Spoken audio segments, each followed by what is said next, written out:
So what we're going to do today is we're going to glue our vertical pieces that we've gotten all three of our cross members on. We got the bottom piece, the mid piece, and the top piece all on and all pinned together. Now you might notice in the video that I do not have this top one drilled and doweled. That's because I'm not actually going to glue mine up. I'm going to show you how to glue yours up, but mine's going to get glued up on another time.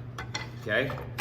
So we start off with these three pieces. We have the two short ones that have the dadoed out groove and the one long one. These are called cross members. This is the center, and these are the ones on the two ends. So I'm going to put the cross member down this way and then put the short cross members on either side of it. And I'm not going to worry about my spacing yet. The spacing will come once we insert the two sides. Okay? So now I grab my side piece. Now we're not putting any glue in yet. We're going to do what's called a dry fit. So I grab my side piece and I put it so the glued on pieces on the outside, the upper support, the upper rail, lower rail, and this little top piece are all facing to the outside. And I insert it so it goes through all three of the lower supports, and I'm going to put both of them in at the same time, and making sure again that these pieces are facing out on both sides. So how do we space these cross members?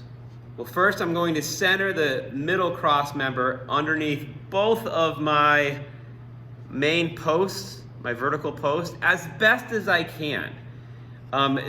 Because we hand cut everything, there's going to be some misalignment, so I'm going to get it as best as I can. And once I get that pretty well done, I'm going to hold them in place and slide my short pieces. I'm just going to slide them out until they bump into my braces that are coming down at an angle.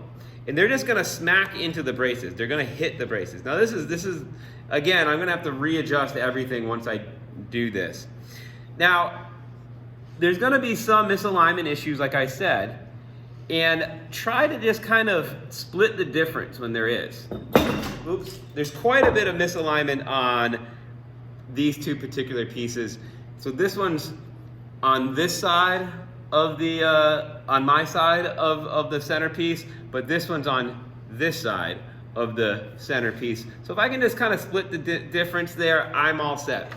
And get a bird's eye view, stand up, look down, and make sure that they're pretty much 90 degrees to each other in here too.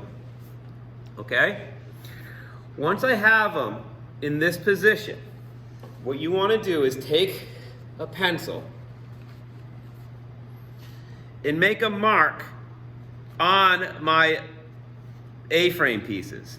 And do a double. I realized down here wasn't exactly where I wanted it to be, so I adjusted it. So now I'm really at where I want it to be. Now I hold down the piece and I just make a mark up here and up here. These marks will be used later on when we apply the glue. Now what we're doing now is was referred to as a dry fit. A dry fit is, by the way, mark it on both sides and across the top. A dry fit is when we take something and we put it together without glue. And we can check for interference, we can check for fitting, we can check for a lot of stuff. But what it allows us to do is take it apart and make any adjustments that we need to, and then put it back together and check it again. If everything's good the first time, we take it apart, we don't adjust anything, and we apply some glue. So here's what we do for the glue. I'm not going to actually apply glue to it because, like I said, I am going to be gluing these up later on. But where do you glue? You're going to want to put glue inside the three dados, okay?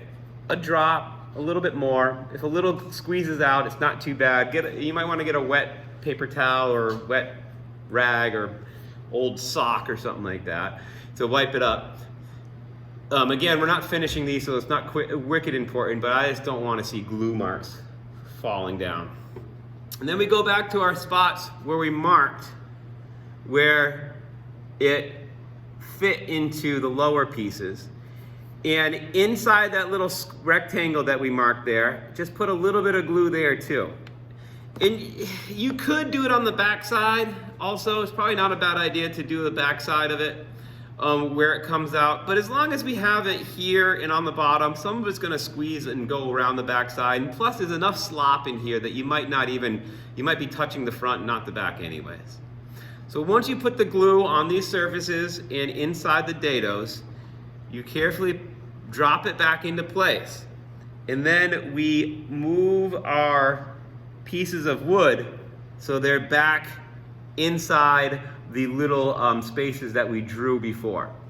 We don't want to have to adjust this thing after we have glue in it. We want to be able to move it into place as quick as possible. And that's why we have those little pencil marks. We put it in place and bam, you're all set.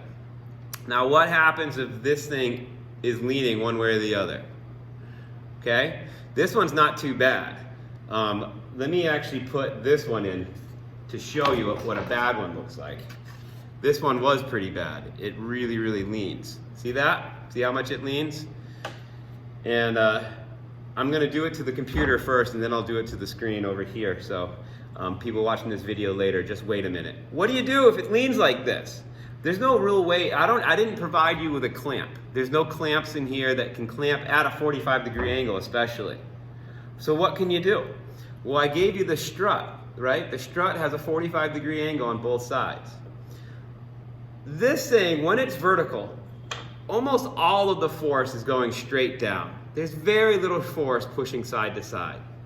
So all I have to do is take my strut and put it here and try to line it up just when this thing is sitting perfectly vertical. And you can tell when it's perfectly vertical when both the 45-degree cuts are sitting nice and cleanly on the wood and there's no gaps. And look at that. Just the friction of the wood itself is enough to keep this thing vertical. Now if I don't touch this thing for 10-15 minutes, I'm all set. And again, I'm gonna rotate to show the iPhone people. So here we go, we have our leaning side.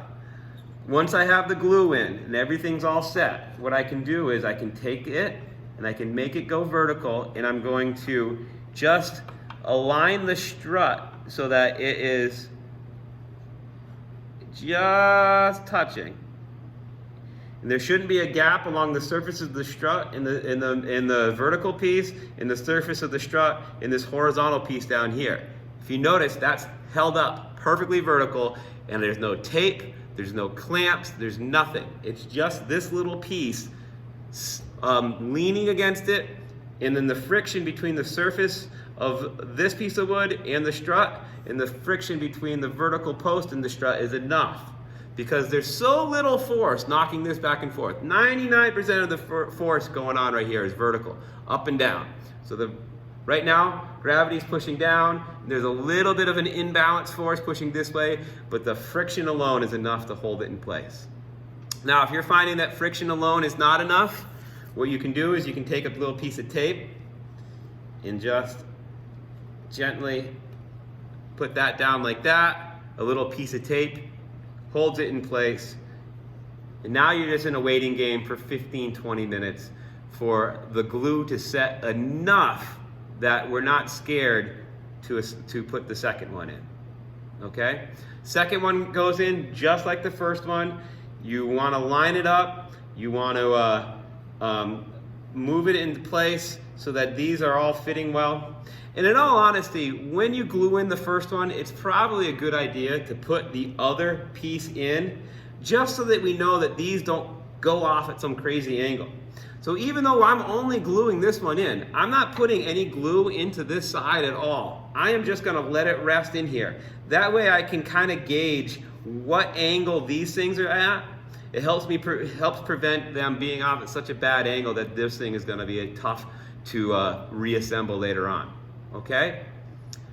15 minutes, 20 minutes goes by. This thing's strong enough to stand on its own. You can take this away, but I would let it sit for as long as possible.